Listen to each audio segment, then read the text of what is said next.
ৰাজ্যৰ ভিন্ন প্ৰান্তত CIDৰ অভিযান ডিব্ৰুগড় তিনচুকীয়াৰ পৰা আটক 7জনক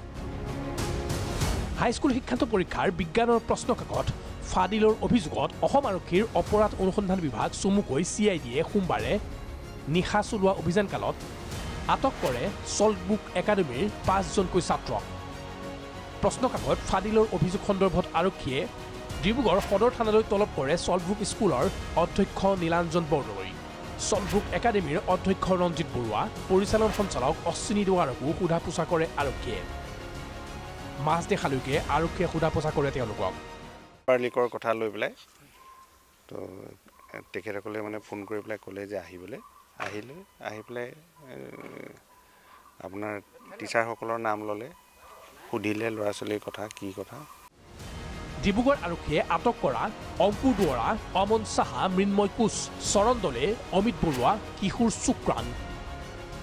এই ছাত্ৰসকলৰ ভিতৰত মাধ্যমিক শ্ৰেণীৰ ছাত্ৰও আছে এই ঘটনা সন্দৰ্ভত সংবাদমেলৰ আয়োজন কৰি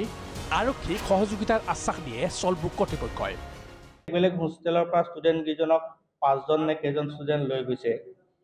আৰু ষ্টুডেণ্ট কেইজন লৈ যোৱাৰ পিছত তেওঁলোকক সোধা পোছা কৰি আছে আৰু আমি পুলিচ কৰ্তৃপক্ষক বা গভৰ্ণমেণ্টক আমি সকলোকে সম্পূৰ্ণ আমাৰ সহযোগিতা আগবঢ়াম আনহাতে CID দলে ডিব্ৰুগড় আৰু তিনচুকীয়া আৰক্ষীৰ সহযোগত জাগুনৰ বিভিন্ন স্থানত অভিযান চলায় জাগুনৰ পৰা আৰক্ষীয়ে আটক কৰে 4জনক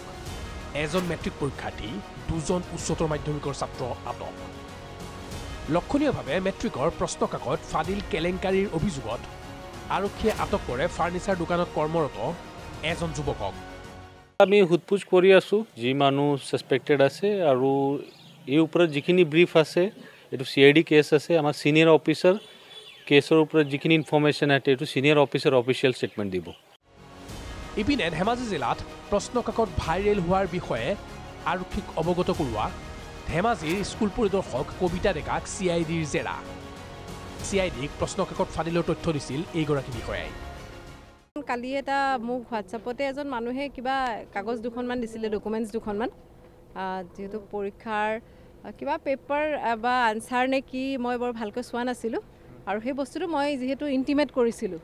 সেইটো কাৰণতে মোক অকণমান সোধপোছৰ কাৰণে ইয়ালৈ সেই গোটেই বিষয়টো তেওঁলোকে চাইছে আৰু হয় সেইকাৰণে মোক মাতিছিলে আৰু ৰাজ্যজুৰি প্ৰশ্নকাকত ফাদিলৰ বিৰুদ্ধে CIDয়ে ব্যাপক অভিযান অব্যাহত ৰখাৰ সময়তেই যোৰহাটৰ এজন শিক্ষকৰ চাঞ্চল্যকৰ অভিযোগ পৰীক্ষাৰ এদিন পূৰ্বে ফাদিল হৈছিল উচ্চতৰ মাধ্যমিকৰ ৰসায়ন বিজ্ঞানৰ প্ৰশ্নকাকত যেতিয়া হাই ছেকেণ্ডেৰী পৰীক্ষাটো আৰম্ভ হৈছিল হাই ছেকেণ্ডেৰী বিজ্ঞান শাখাৰ প্ৰথম পৰীক্ষাটো আছিল কেমেষ্ট্ৰি পৰীক্ষাটোৰ যিখন প্ৰশ্নকাকত সেইখন আগদিনাখনে ভাইৰেল হৈ পৰিছিল মানে হাই ছেকেণ্ডেৰী এইবাৰ ফাইনেলৰ প্ৰথম পৰীক্ষাটোৰ পেপাৰখন বহুত ষ্টুডেণ্টৰ হাতে হাতে আছিল আৰু তাৰ ফ্ৰণ্ট পেজখন আগদিনাখন ভাইৰেল হৈ পৰিছিল আৰু আমি সেই কথাটো মোৰ লগতে বহুত ষ্টুডেণ্টে অসমৰ বিভিন্ন জেগাৰ ষ্টুডেণ্টে শিক্ষামন্ত্ৰীকে হওক বা HSCকে হওক টুইটাৰ যোগে জনাইছিল যে আপোনালোকে তদন্ত কৰি চাওক আগদিনাখন আমি তেনেকৈ অকণমান ষ্টেপ ল'বলৈ চাইছিলোঁ কিন্তু কোনো গুৰুত্ব নাপালোঁ আমি মেট্ৰিকৰ কাকত ফাদিল হোৱাৰ দৰেই ঘটনা সংঘটিত হৈছিল উচ্চতৰ মাধ্যমিক পৰীক্ষাটো শিক্ষামন্ত্ৰীক অৱগত কৰোৱাৰ পাছতো ওলাই কৰিছিল ফাদিলৰ তথ্য তো যেতিয়া ৰণোজ পেগু ডাঙৰক আমি টুইটাৰ যোগে জনালোঁ বা বহুত ষ্টুডেণ্টে জনালে ছাৰ আপুনি তদন্ত কৰা উচিত তেওঁ 2 ঘণ্টাৰ ভিতৰতে কি ইনভেষ্টিগেশ্যন কৰিলে নাজানো তেওঁ মন্তব্য দিলে যে আমি ইনভেষ্টিগেশ্যন কৰিলোঁ আমাৰ ওচৰত কোনো লিক হোৱাৰ কোনো তথ্য নাই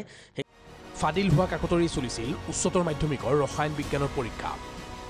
যোৰহাট তিতাবৰৰ মাজমজিয়াত চলিছিল প্ৰশ্নকাকতৰ বজাৰ মেট্ৰিকৰ প্ৰশ্নকাকত ফাদিলৰ বিৰুদ্ধে চৰকাৰে তদন্ত প্ৰক্ৰিয়া অব্যাহত ৰাখিলেও উচ্চতৰ মাধ্যমিকৰ ৰসায়ন বিভাগৰ প্ৰশ্নকাকত ফাদিলৰ ঘটনাৰ তদন্ত ঘোষণা কৰা নাই শিক্ষা বিভাগে ব্যুৰ ৰিপৰ্ট প্ৰাগ নিউজ